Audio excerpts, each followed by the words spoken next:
In a world plagued by $70 games and in-game microtransactions, a brave adventurer embarks on a perilous journey going through the worst, the best, and the most questionable games, on a mission to find the best games hidden in the indies. Okay, who the fuck wrote this script? Well, welcome back guys, my name is Crash and today we're working on a new series and it's called Hidden in the Indies. This one is just going to be based only on indie games, so if you guys have any suggestions, make sure to leave them down in the comments down below and I'll make sure to check them out. But let's get right into this. So this is going to be more like review-centric games and sometimes it's going to be first impressions depending on what indie games I find. But let's get right into this. The first game we're going to be talking about is Thronefall. And this game has a lot of charm, I promise you. So if you guys haven't checked it out, I'm going to say even before we even get into this, it is worth like the purchase. It is amazing. It has a lot of charm. And honestly, the developers seem like they have a lot of like love and passion for this game. At least from what I've played, like everything feels right and it's really unique in its own right. Like, yeah, sure, there's a whole bunch of other tower defenses or RTS games that you could go play, but I feel like this one has a lot of heart and is going to keep getting updated gradually, which is really exciting. So what is Thronefall? Thronefall is kind of like a tower defense, but like mixed with like RTS.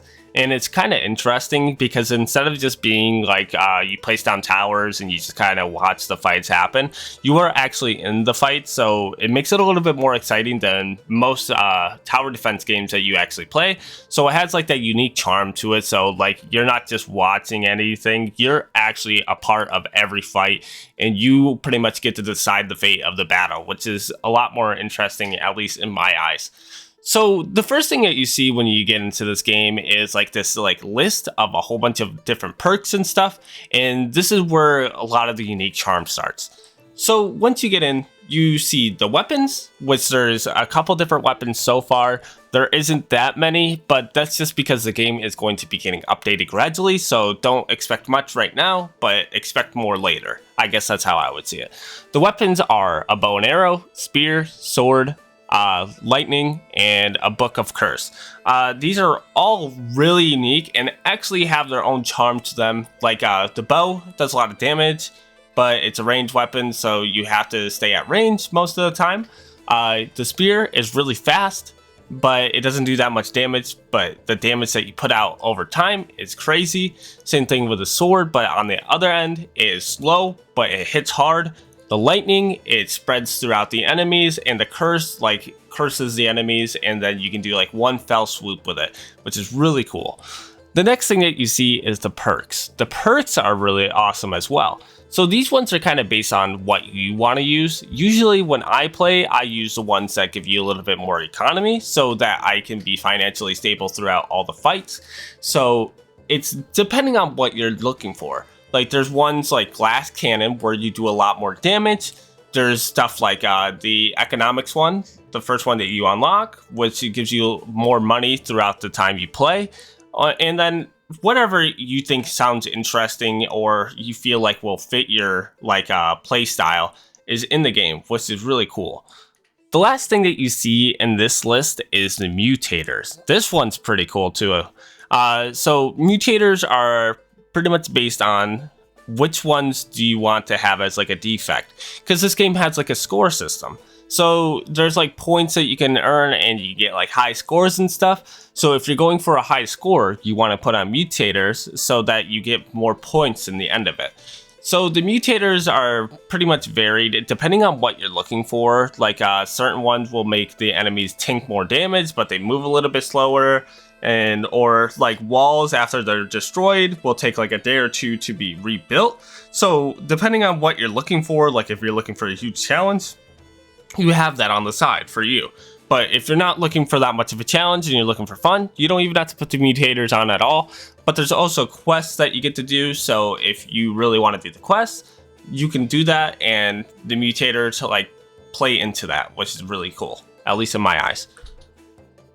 So let's get into the gameplay. So right when you start out, there is like a town hall that you are ready to defend. Pretty much that's how every tower defense is. There's always like this major thing that you want to defend.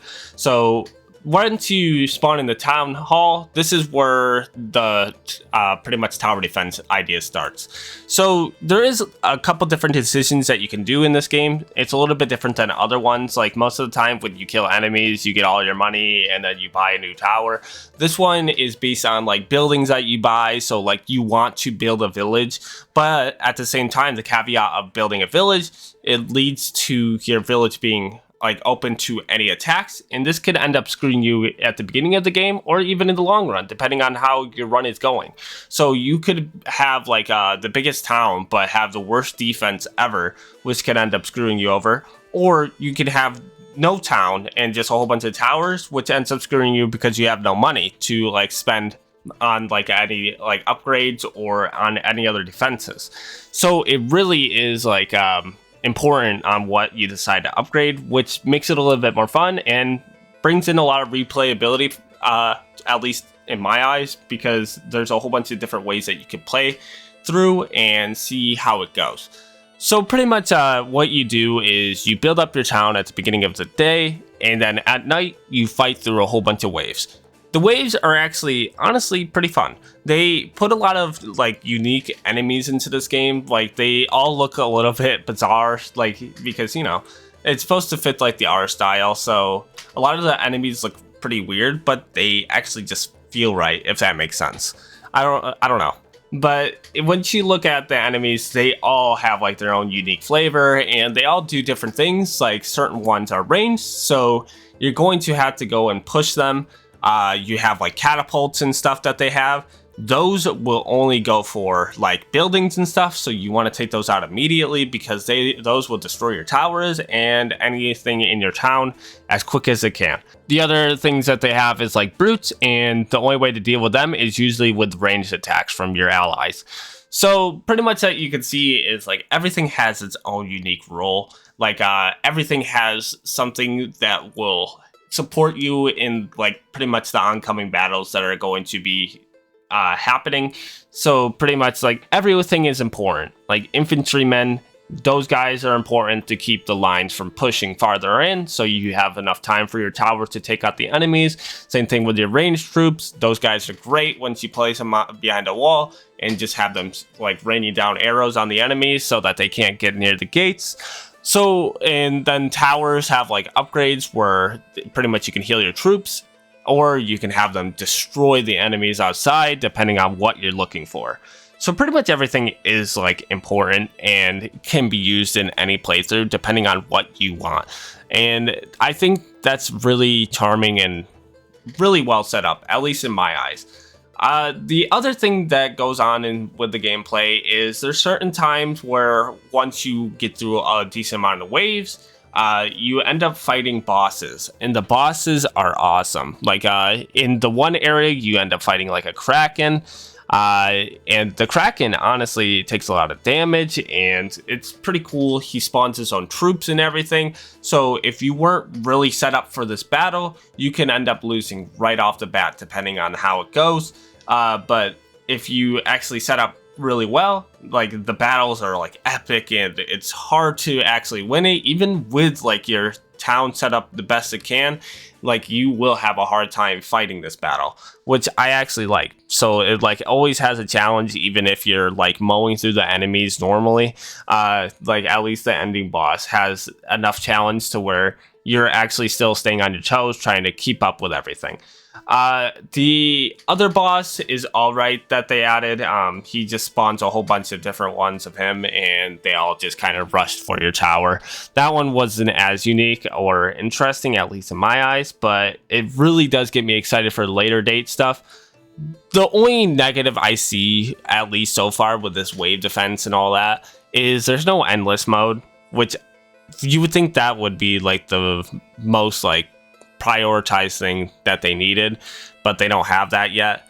But also you don't really place your towers where you want. You kind of have like set locations, which kind of sucks, and same with like you don't get to choose what's in that set location, which also kind of sucks. But that's just like nitpicky negatives. Like I'm completely fine with how it is right now, but it's just something that you kind of notice if you're like playing through.